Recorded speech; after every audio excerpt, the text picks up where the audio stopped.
Hello नमस्कार, मैं doctor Surendra खंसली ज्योतिष आचार्य ज्योतिष की आज इस श्रृंखला में आप सभी लोगों का स्वागत करता हूं।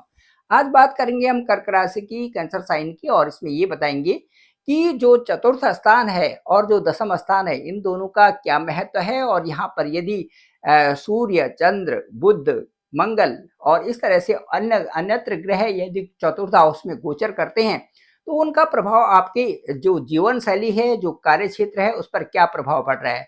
आइए शुरू करते हैं। और ये सबसे पहले आपको जो 2025 की बहुत बहुत शुभकामनाएं।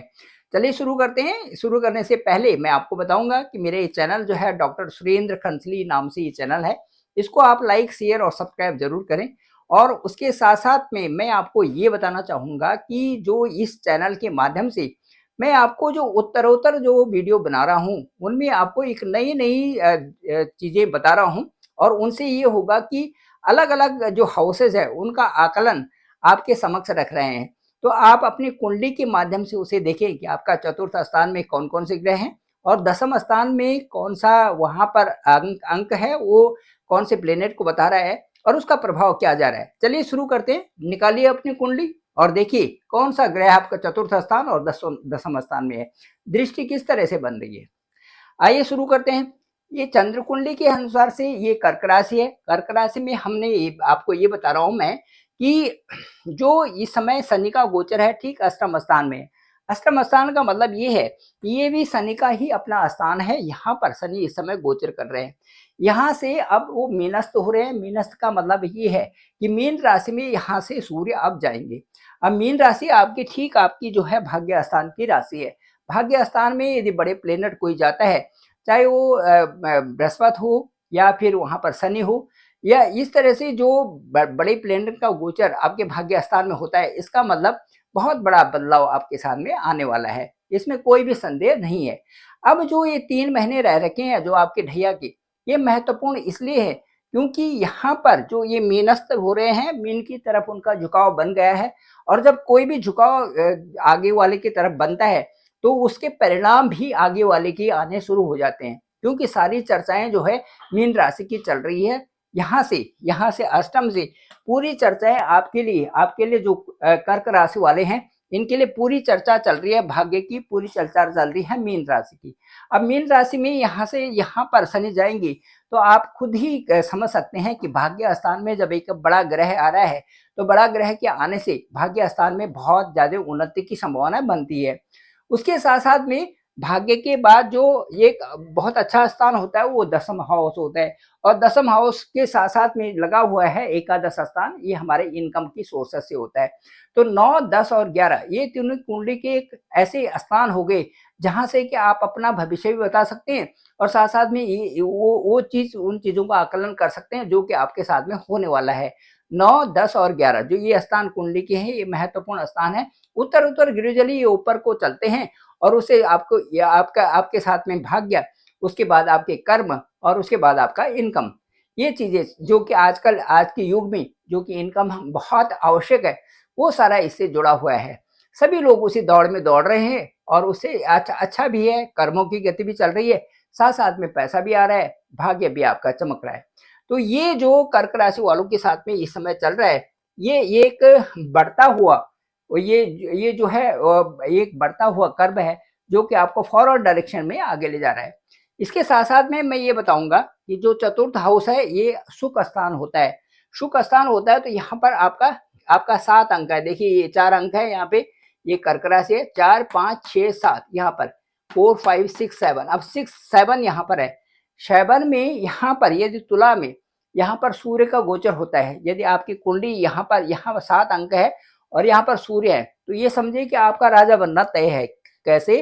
क्योंकि इसकी जब सूर्य की दृष्टि यहाँ पर पड़ेगी तो जो दसम स्थान है हमारी सत्ता का है, हमारे कर्म का है, हमारे पिता का है, हमारे व्यवहार का है, इसके साथ साथ में आत्मविश्वास का है, राजनीति में सफलता का है, विदेश यात्रा का है। ये सारी चीजें सूर्य यहाँ से यहाँ पर दृष्टि डालेंगे तो आपको एक सरकारी नौकरी की तरह नौकरी भी मिलती है, मान सम्मान मिलता है। और इसके साथ साथ में उत्तरार्ध आपका बहुत अच्छा होता है। बचपन से ज्यादा, बचपन में थोड़ा कष्ट होता है लेकिन उसके बाद जो उत्तरार्ध होता है वो आपका बहुत अच्छा होता है।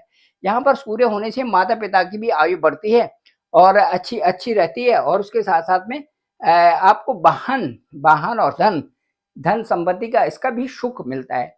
ये है सूर्य का यहाँ पर गोचर होने से। सूर्य यदि यहाँ पर दृष्टि डाल रहे हैं आपके दसम स्थान में, तो ये बहुत अच्छा परिणाम यहाँ पर देता है।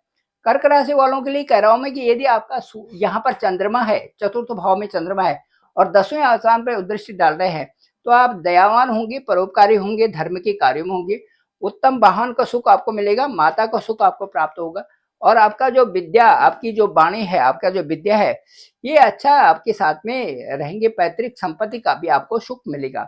ये यहाँ पर चंद्रमा के होने से है, ठीक है। अब उसके बाद यदि मंगल यहाँ पर है, मंगल यहाँ पर है और वो आपके दसम स्थान को देख रहे हैं, तो आप बड़े हिम्मत वाले होंगे और धनवान होंगे, शूरवीर होंगे। साथ साथ में आप संघर्ष से अपनी जीवन चलाएंगे। यदि मंगल आपका यहाँ पर है, यहाँ से देख रहा है, दसम स्थान को देख रहा है, किसी भी स्थान से मंगल की जो दृष्टि होती है वो 4 8 और जो है 7 होती है, 4 7 और 8 ये होती है। तो कहीं से भी यदि मंगल यहाँ पर दसम दृष्टि से आपके दसम स्थान को देख रहा है, तो इस स्थान में देखने से आप वो फील्ड, जैसे पोस्ट ऑफिस है, जैसे रेलवे है, जैसे अग्निशमन से संबंधी जो ऑफिसर्स हैं, या पुलिस है, डिफेंस है, या ऐसे सर्विसेज में आपको जाने का मन करता है या उधर आप जाने को रहते हैं। इससे जो है थोड़ी सी जो जो जो जो जहाँ पर मंगल गोचर करता है और उनसे जो उनकी दृष्टि होती है, वहां पर थोड़ा संभल के रहना भी आवश्यक बन ही जाता है कई कारणों से, क्योंकि मंगल तामसिक भी है, मैलेफिक भी माने जाते हैं। चलिए, इसके बाद हम ये देखते हैं कि यदि इस स्थान पे बुध का गोचर होता है, तो आप किसी भी तरह से अपने जीवन में सफलता को प्राप्त कर लेते हैं।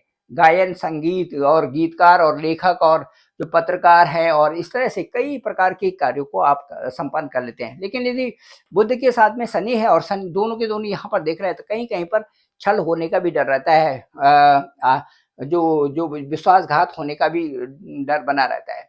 अब यहाँ पर गुरु यदि यहाँ पर है और गुरु यहाँ से यहाँ पर दृष्टि दे रहे हैं, तो यहाँ से आपको धनवान बनाते हैं, बुद्धिमान बनाते हैं, धार्मिक कार्यों में आपकी रुचि रहेगी, लेखन कला में आपकी रुचि रहेगी, रसायन शास्त्र में आपकी रुचि रहेगी, माता पिता के भी आप सेवा करेंगे, व्यापार से भी ज्यादा आपको नौकरी में पद और प्रतिष्ठा मिलेगी। तो यहाँ से यहाँ पर यदि बृहस्पति है, बृहस्पति आपके दसम स्थान को देख रहे हैं, तो ये कहा जाता है कि भाई ये जातक तो बहुत ऊपर बनेगा और बहुत अच्छा रहेगा, स्टेटस मिलेगा, मान सम्मान मिलेगा। बृहस्पति की जहां से भी, जैसे बृहस्पति की जो जो दृष्टि होती है 5वीं होती है, 7वीं होती है और 9वीं दृष्टि होती है, यदि दसम स्थान में है तो जातक वास्तव में एक अच्छी स्टेटस वाला बन जाता है। और उत्तरार्ध जो है वो बहुत अच्छा होता है, जो पूर्वार्ध से उत्तरार्ध बहुत अच्छा होता है। शुक्र यदि यहाँ पर है, तो यह शुक्र जो है हमारे आनंद से संबंधित है, आनंदित जीवन से संबंधित है, काम वासना से संबंधित है, वैभव से संबंधित है। हमारे जो है सुख के जो भी चैनल है सारे शुक्र को दे रखे हैं। तो शुक्र से संबंधित जो वैभव है हमारे पास, धन दौलत है, उससे संबंधित उनके कारक शुक्र है। सप्तम स्थान के भी कारक शुक्र होते हैं। यदि शुक्र में यहाँ पर होता है, तो यहाँ जो दसम स्थान है, यहाँ के जो शादी का बाद का जीवन बहुत अच्छा रहता है और पत्नी अच्छी होती है, सहयोग देती है, ये सारी चीजें, जीवन आनंदमय रहता है, गुणवान पत्नी मिलती है, ये दसम भाव पर यहाँ पर दृष्टि होती है। पुत्र संतान आदि सब मिलते हैं, उत्तम कार्यों की तरफ रहता है और प्रसिद्धि में मिलती है समाज में। ये यहाँ पर शुक्र यदि यहाँ पर है और दसम स्थान को देख रहे हैं। इसके साथ साथ में यदि यहाँ पर शनि है, तो शनि यहाँ पर चतुर्थ हाउस में शनि है और दसम हाउस को देख रहे हैं, तो सरकारी नौकरी तो आपको मिलेगी, क्योंकि ये काल पुरुष की कुंडली के हिसाब से ये दसम स्थान जो है शनि का होता है। शनि 4 कारकों में से एक कारक होते हैं यहाँ दसम स्थान के। तो ये जो यहाँ पर ये सरकारी नौकरी की तरह नौकरी मिलेगी, शादी के बाद आपका भाग्योदय होगा। और लेकिन जीवन में थोड़ा सा दुख बने रहेंगे कि भाई ये इतना तक नहीं पहुंचा, या आर्थिक रूप से इतनी संपन्नता नहीं हुई, या इतना होना चाहिए, इस तरह से यहाँ पर ये चीजें बनी रहती है। एकांत प्रिय भी आप हो जाते हैं, क्योंकि शनि जो है एक ये ऐसे राजा हैं कि जो बलवान राजा की तरह हैं, तो कई प्रकार से उनमें कमियां जो यदि कहीं पर होते हैं तो उन पे विचार जरूर किया जाता है। वो शनि का यहाँ पर गोचर कर चतुर्थ भाव में है और दृष्टि यदि दसम में है, तो ये चीजें रहती है। राहु का जो चतुर्थ हाउस में होना थोड़ा सा अच्छा नहीं लगता, इसलिए नहीं लगता यहाँ पर कि राहु सुख भाव है। सुख भाव में यदि राहु वहां पर आते हैं और वहां से देखते हैं, यदि आपके इस स्थान को देखते हैं, तो तो ये स्थान आपके नौकरी-चाकरी का है और व्यापार का है। तो व्यापार के क्षेत्र में यदि वहाँ पर राहु देखते हैं, तो बड़ी मुश्किल से सफलता मिलते हैं, संघर्ष का जीवन तो रहता है। साथ-साथ में कई बार जो है वाणी भी खराब हो जाती है, चिड़चिड़ापन आ जाता है और जीवन में भी जो पति-पत्नी का स्वभाव है, पति-पत्नी के उसमें भी कई प्रकार से परेशानियाँ आ जाती हैं।